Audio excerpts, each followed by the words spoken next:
राधे राधे, मैं हूँ रंजन। और इस हम लोग चालू किए थे कि एनसीईआरटी साइंस सीरीज, और एनसीईआरटी साइंस सीरीज में हम लोग क्लास 7 पढ़ रहे हैं और क्लास 7 का चैप्टर 2 कल हमने पढ़ा था। ठीक है, तो आज हम लोग चैप्टर 2 के अंतर्गत जो बचे हुए पार्ट्स हैं उसको पढ़ेंगे। यानी कि क्षुद्रांत मतलब स्मॉल इंटेस्टाइन, यानी कि छोटी आंत से हम लोगों को क्या करना है, पढ़ना है। तो आज की क्लास को शुरू करते हैं और छोटी आंत जो है यहाँ से हमको शुरू करना था और यहाँ से हम लोग पढ़ने का प्रयास करेंगे। पिछला वीडियो नहीं देखे हैं तो इसके डिस्क्रिप्शन में उसके लिंक लगा दिए जाएंगे, उसको ज़रूर देखिएगा। उसके बाद इसको देखिएगा ताकि बहुत सारी चीज़ें जो हैं आपको बेहतर तरीके से समझ में आए। ठीक है, तो चलिए बिना देरी किए हुए हम लोग शुरू करते हैं। क्षुद्रांत मतलब होता है छोटी आंत। ध्यान से देखिएगा। अब आपसे एक सवाल बन सकता है कि जो छोटी आंत होती हैं 7.5 मीटर लंबी होती है, लगभग 7.5 मीटर लंबी होती है। कौन? छोटी आंत। आगे है कि जो छोटी आंत होती है इससे यकृत एवं अग्नाशय से स्रावित प्राप्त करती है। मतलब कहने का मतलब है कि छोटी आंत में जो है यकृत एवं अग्नाशय से क्या होता है, जो क्या बोलते हैं उसको, रस स्रावित होता है। यकृत और अग्नाशय से रस स्रावित होता है छोटी आंत से। अब इसके अतिरिक्त इसकी भित्ति से भी कुछ रस स्रावित होती है, यानी केवल यकृत और अग्नाशय से ही रस स्रावित नहीं होती हैं। इसकी जो भित्ति हैं, जो उसका जो भित्ति बना हुआ है छोटी आंत का, उस छोटी आंत से भी कुछ रस स्रावित होती हैं। आगे जैसे यहाँ पे दिया हुआ है, ध्यान से देखिएगा, ये इंपॉर्टेंट, बहुत ही इंपॉर्टेंट चीज लाइन है। अब देखिए यकृत जो है गहरे लाल भूरे रंग की ग्रंथि है जो उदर के ऊपरी भाग में यानी कि दक्षिणी ओर स्थित होती है। यानी कि यकृत जो है वो गहरे लाल भूरे रंग की होती हैं, जो कि उदर माने पेट के जो है दक्षिणी भाग में क्या होता है, अवस्थित होता है। यह शरीर की सबसे बड़ी ग्रंथि है। बहुत ही इंपॉर्टेंट जो है ये बात है, इसको याद रखना है कि यकृत जो है शरीर की सबसे बड़ी ग्रंथि, शरीर की सबसे बड़ी ग्रंथि होती है और यह पीत रस का श्रावण करती है, श्रावित करती है, पीत रस श्रावित करती है। ये भी याद रखिएगा कि यकृत से जो है पीत रस श्रावित होता है। यकृत से कौन सा रस श्रावित होता है? पीत रस श्रावित होता है। और यकृत जो है मानव शरीर की सबसे बड़ी ग्रंथि है, जो कि एक थैली में संग्रहित होता है। इसे पित्ताशय कहते हैं। यानी कहने का मतलब है कि पीत रस जो है ना, कहाँ से पूछेगा कि पीत रस का संचय कहाँ होता है, तो पीत रस का संचय पित्ताशय में होता है। पीत रस का संचय कहाँ होता है? तो पित्ताशय में होता है। पित्त रस जो है वसा के पाचन में महत्वपूर्ण भूमिका निभाता है, और पित्त रस जो है वसा के पाचन में महत्वपूर्ण भूमिका निभाता है। तो यहाँ पे 3-4 को जो इंपॉर्टेंट पॉइंट है उसको जान लेना सबसे जरूरी है। पूछेगा कि शरीर की सबसे बड़ी ग्रंथि कौन है, तो शरीर की सबसे बड़ी ग्रंथि कौन है? यकृत है। पूछेगा कि यकृत से कौन सा रस स्रावित होता है, तो यकृत से पीत रस स्रावित होता है। यकृत से पीत रस स्रावित होता है। तीसरा बनेगा कि पीत रस जो है कहाँ संचय होता है, मतलब कहाँ इकट्ठा होता है, तो पीत रस जो है पित्ताशय में इकट्ठा होता है। पीत रस कहाँ इकट्ठा होता है, तो पीत रस पित्ताशय में इकट्ठा होता है। उसके बाद पूछेगा कि पीत रस जो है किसके पाचन में महत्वपूर्ण भूमिका निभाता है, तो पीत रस वसा के पाचन में महत्वपूर्ण भूमिका निभाता है।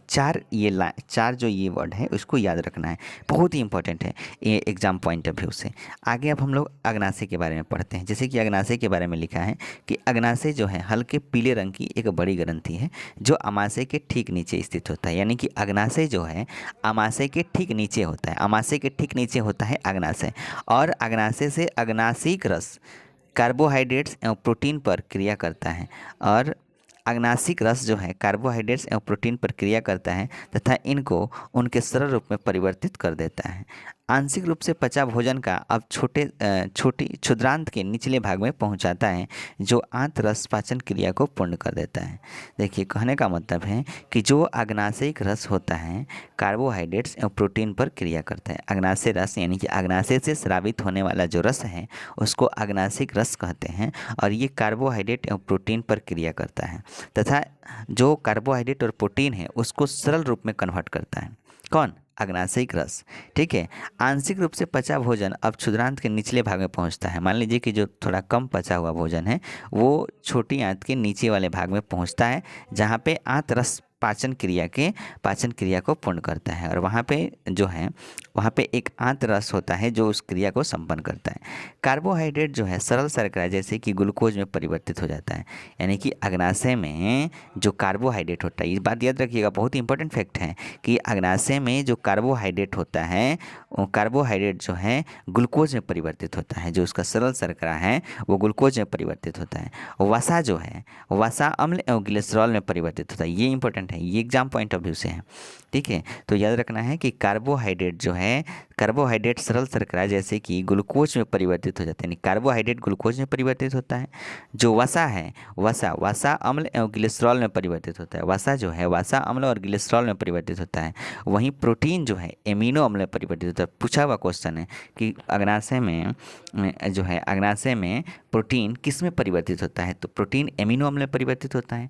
वसा जो है वसा अम्ल एवं ग्लिसरॉल में परिवर्तित होता है। वहीं कार्बोहाइड्रेट ग्लूकोज में परिवर्तित होता है। ये कहाँ परिवर्तित होता है, तो अग्नाशय में। ठीक है, इस बात को याद रखिएगा। चलिए आगे यहाँ पे थोड़ा सा ये जानकारी के लिए है कि 1882 में एलेक्स सेंट मार्टिन नामक व्यक्ति गोली लगने के कारण बुरी तरह से घायल हुआ। गोली के वक्त क्षतिग्रस्त हो गया तथा अमाशय में एक छिद्र हो गया, अमाशय में उसका छिद्र हो गया था। उसे विलियम ब्यूमॉट नामक अमेरिकी सैनिक चिकित्सक के पास ले गया। चिकित्सक ने उसकी जान तो बचा ली, परंतु वह अमाशय का छिद्र भली भांति बंद न कर सका तथा उसने छिद्र को पट्टी से ढक दिया। ब्यूमॉट को छिद्र में से अमाशय के अंदर झांकने का दुर्लभ अवसर प्राप्त हुआ। उस छिद्र से क्या किया, जो ब्यूमॉन्ट नामक वैज्ञानिक था वो झांका। ठीक है, उसने रोचक परीक्षण किया। जब झांका तो उसने देखा कि अमाशय जो है भोजन का मंथन कर रहा था। यानी कि जो अमाशय है पेट, ठीक है, उसमें उस भोजन का क्या कर रहा है, मंथन कर रहा है, उसको देख रहा है। इसकी भीति से तरल स्रावित हो रहा है और जो अमाशय है उसकी जो दीवार है वहाँ से तरल मतलब कोई द्रव पदार्थ स्रावित हो रहा है जो भोजन को पचा सकता है। तब जो भोजन को क्या कर सकता है, पचा सकता है। उसने यह भी देखा कि अमाशय छोटी आंत में तभी खुलता है जब अमाशय में भोजन का पाचन पूर्ण होता है। यानी कि अमाशय से भोजन छोटी आंत में तभी आता है, अमाशय से भोजन छोटी आंत में तभी आता है जब अमाशय में भोजन का पाचन पूरा हो जाता है। अमाशय में बिना भोजन का पूरा पाचन हुए वो छोटी आंत में आ ही नहीं सकता है। यानी कि ये बना हुआ है ना आहार नाल, तो आहार नाल अमाशय से छोटी आंत में आता है। तो जब छोटी आंत अमाशय में अगर पूर्ण पाचन हो गया उसके बाद वो छोटी आंत में आता है।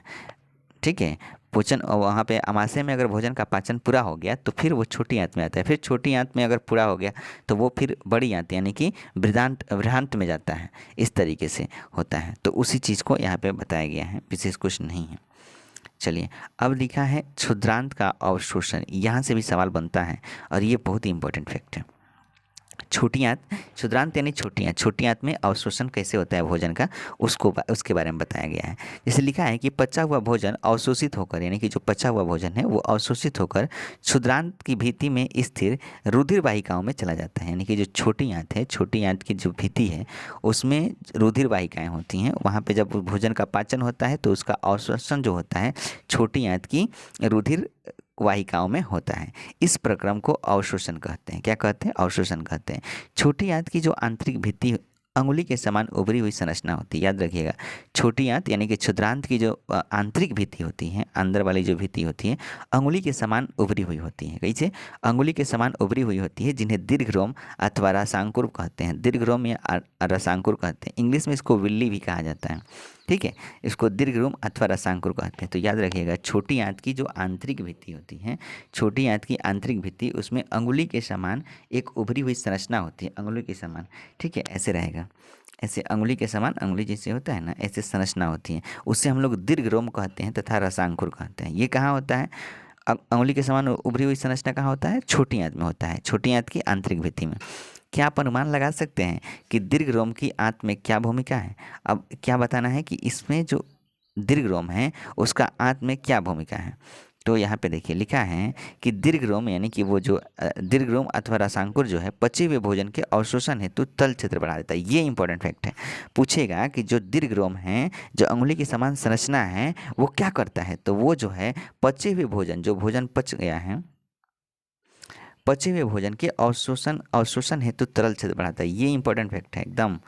ठीक है, दीर्घरोम या विल्ली इंग्लिश में जिसको कहते हैं, वो क्या करता है कि वो जो है पचे हुए भोजन के अवशोषण हेतु तल क्षेत्र को, माने जो सतह है उस सतह के जो क्षेत्र है उसको बढ़ा देता है, जिससे क्या होता है कि प्रत्येक दीर्घरोम में सूक्ष्म रुधिर वाहिकाओं का जाल फैला रहता है और दीर्घरोम की सतह से पचे हुए भोजन का अवशोषण होता है। और वो वहाँ पे जो है सूक्ष्म रुधिर वाहिकाएं, यानी कि छोटी छोटी जो रुधिर जो जो ब्लड का मतलब रुधिर का जो वाहिकाएं हैं वहाँ पे उसका जाल फैला रहता है, ठीक है। और वो दीर्घरोम की सतह से पचे हुए भोजन को अवशोषण करता है और वहीं क्या करता है, वो जो ब्लड है वहाँ पे जो पचा हुआ भोजन है उसको वो ऑब्जर्व करता है तथा रुधिर वाहिकाओं में चला जाता है और वहाँ से क्या होता है, वो सब जो है पचा हुआ भोजन वो रुधिर वाहिकाओं में ब्लड के रूप में कन्वर्ट हो जाता है, ब्लड के रूप में परिवर्तित होता है, यानी कि रुधिर वाहिकाओं में चला जाता है।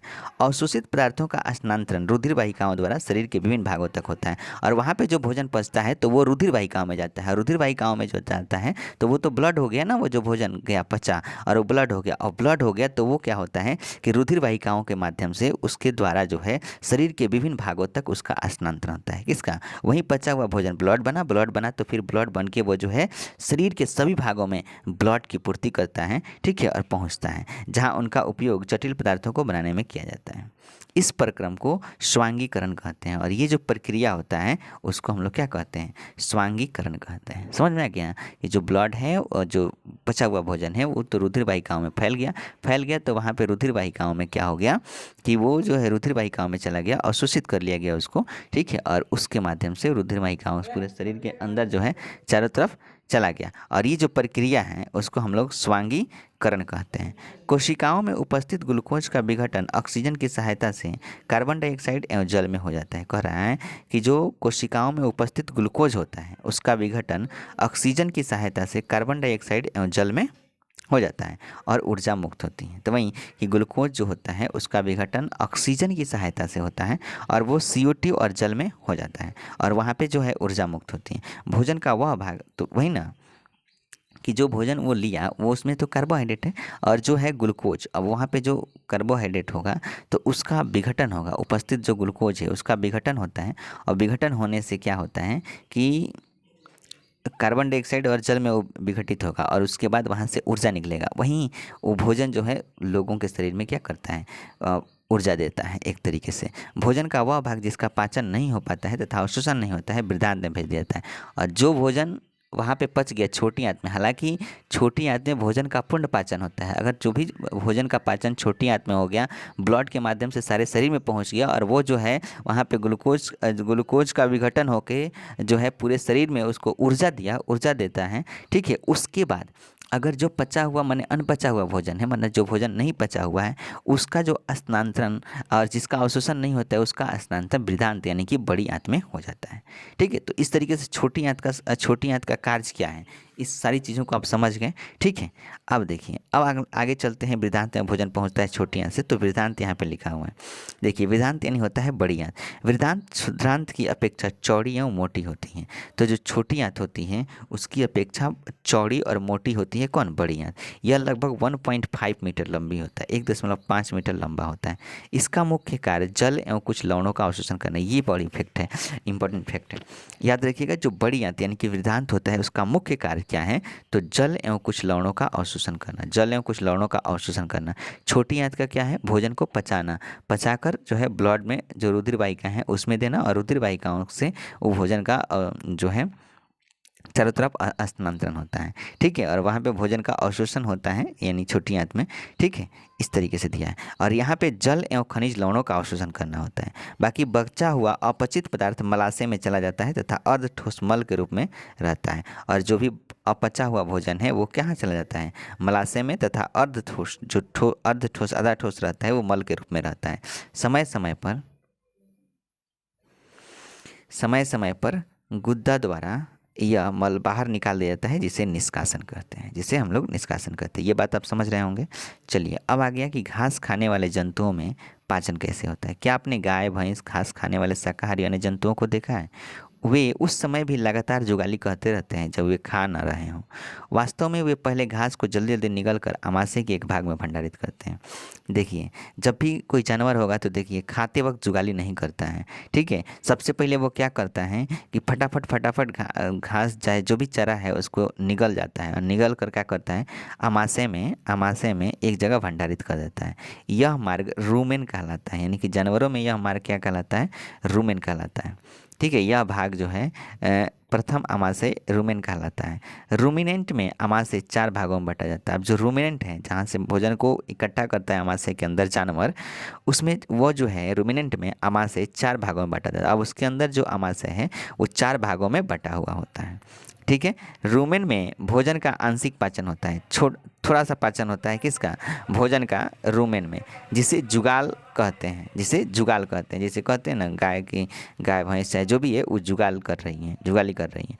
परंतु बाद में जंतु इसको छोटे छोटे पिंडों के रूप में पुनः मुख में लाता है। तो भोजन को तो पहले ले जाकर आमाशय में इकट्ठा कर दिया, अब जब क्या करता है, जब जुगाली करता है तो उसमें से छोटे छोटे खंड के रूप में, छोटे छोटे पिंड के रूप में अंदर से अपने मुख में लाता है, और फिर मुख में लाकर वहाँ पे चबाने का कार्य करता है। और जुगाली करता है तो इसका मतलब वो क्या करता है, चबाने का काम करता है, तथा जिसे वह चबाते रहता है। इस प्रक्रम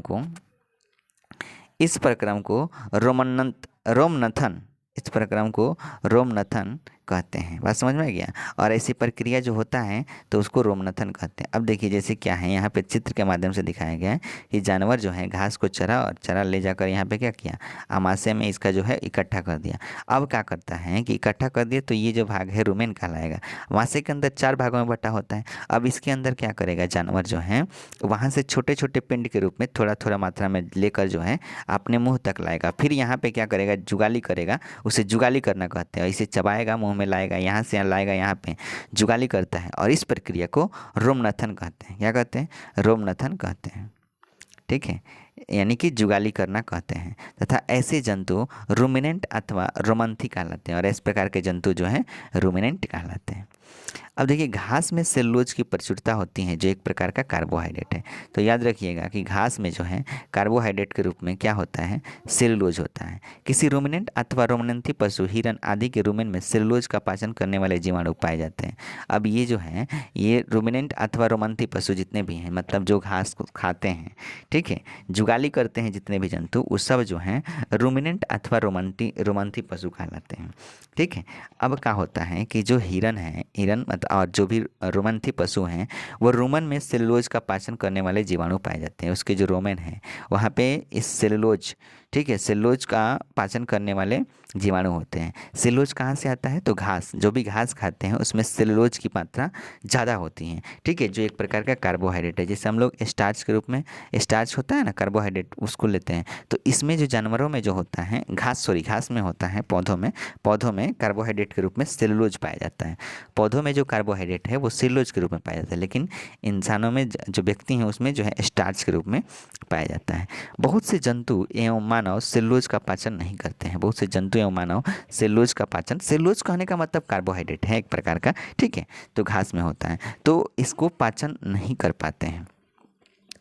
पहली जानना चाहती है कि ये जंतु भोजन करते समय इसे भली भांति क्यों नहीं चबा पाते हैं, ठीक है। उसके बाद है कि बूझो जानना चाहता है कि मनुष्य मवेशियों की तरह सेलुलोज को क्यों नहीं पचा सकता है, ठीक है। अब देखिए आगे लिखा है कि जानवरों जैसे घोड़ा, खरगोश आदि में क्षुद्रांत एवं वेदांत के बीच एक थैलीनुमा बड़ी संरचना होती है।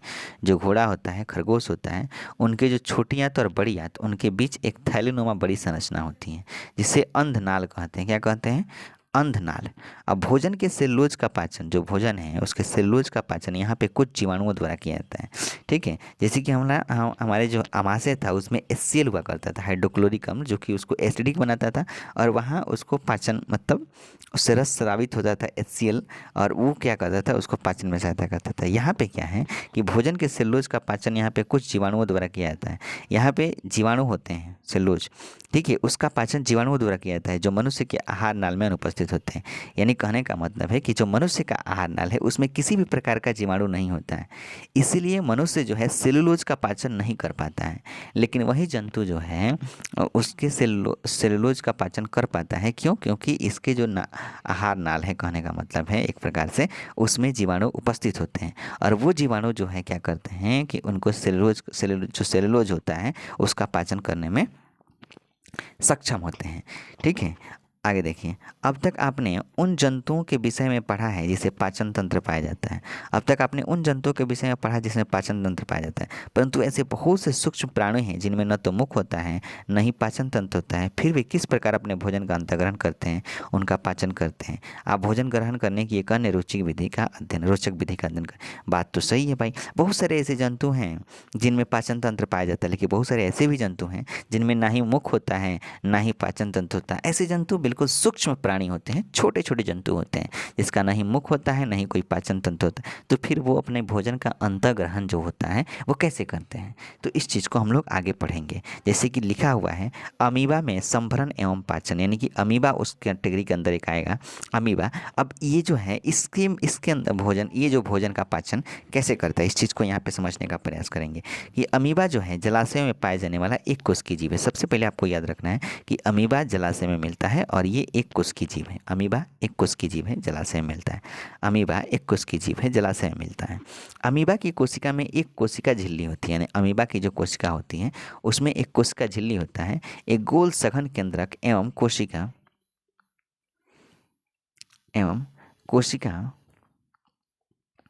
कोशिका द्रव में बुलबुले के समान अनेक धानियाँ होती हैं। धानियाँ मतलब रेशें। ठीक है, अमीबा निरंतर अपनी आकृति और स्थिति बदलते रहता है। ये अमीबा में एक है गुण कि हमेशा अपनी आकृति और स्थिति बदलते रहता है। यह एक अथवा अधिक अंगुली के समान प्रवर्ध निकालते रहता है, जिन्हें पदाव यानी कि कृत्रिम पाँव कहते हैं।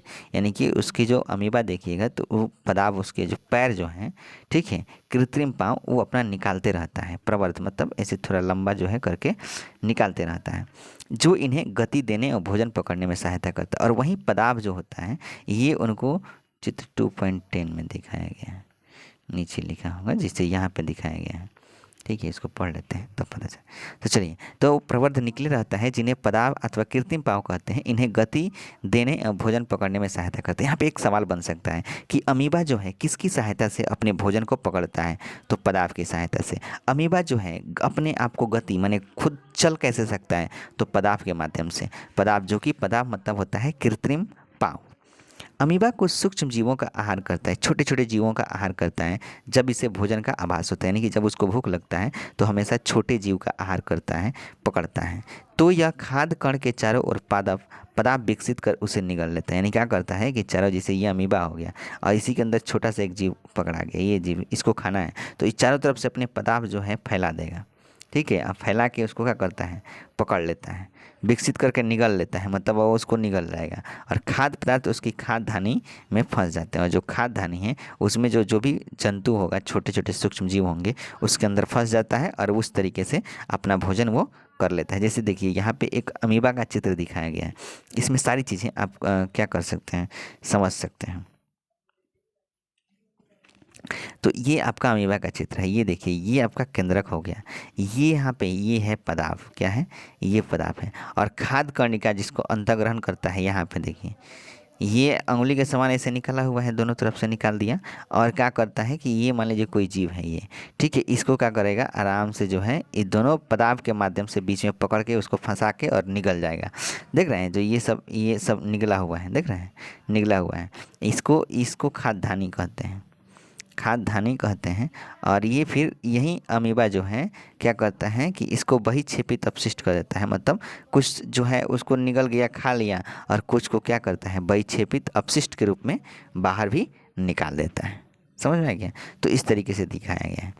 आगे है कि खाद्य में ही पाचक रस स्रावित होता है। जो अमीबा है उसके खाद्य जो होता है उसी में पाचक रस का स्रावन होता है और ये खाद्य पदार्थ पर क्रिया करके उन्हें सरल पदार्थों में बदल देता है। और खाद्य पदार्थ जो भी वो निगला है, अमीबा जो भी निगला है अपनी पदार्थों की सहायता से जो भी खाद्य पदार्थ को निगला है उसको सरल पदार्थ में बदल देता है, ठीक है, क्रिया करता है। और पचा हुआ खाद्य धीरे धीरे अवशोषित हो जाता है। जो पच गया वो तो धीरे धीरे अवशोषित हो गया, उसके ब्लड में पहुंच गया और अवशोषित पदार्थ अमीबा की वृद्धि रख रखाव एवं गुणन के लिए उपयोगी होता है। और जो भी खाद्य पदार्थ पच गया, अवशोषित हो गया, उससे क्या होता है कि अमीबा जो है उसकी शरीर में वृद्धि होती है। वो अपने रख रखाव मतलब कोई घाव हो गया तो उस चीज़ को मेंटेनेंस के लिए, रख रखाव के लिए रखता है, उसकी गुणन के लिए, उसके वृद्धि के लिए, ठीक है, उपयोग करता है।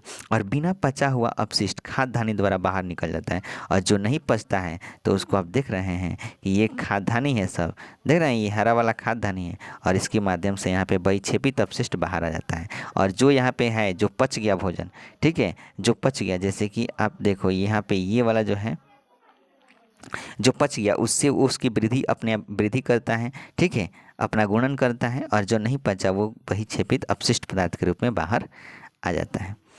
अब देखिए आगे है कि भोजन के पाचन का आधारभूत प्रक्रम सभी प्राणियों में समान है। यानी कि पाचन का जो प्रक्रम है, प्रोसेस है, वो सभी प्राणियों में क्या है, समान है, जिसमें खाद्य पदार्थ सरल पदार्थों में परिवर्तित होता है। और जो भी खाद्य पदार्थ होते हैं सरल पदार्थ में परिवर्तित किए जाते हैं एवं ऊर्जा मुक्त करते हैं। तो जो भी आप भी कुछ भोजन करते हैं तो सब थोड़ी एकदम पचा जाते हैं, कुछ भोजन पच जाता है और कुछ नहीं पचता है। नहीं पचता है तो वो जो है छोटी आंत से बड़ी आंत में जाता है। क्यों? भोजन का पाचन छोटी आंत में होता है, छोटी आंत में पूर्ण पाचन होता है और उसमें से जो बचा हुआ जो भोजन अपचित रह जाता है वो बड़ी आंत में जाता है। और बड़ी आंत से जो फिर मलाशय से गुद्दा और उसके बाद शरीर से उसका निष्कासन हो जाता है। वो ये प्रक्रिया जो है सभी जीवों में, सभी प्राणियों में एक समान होता है।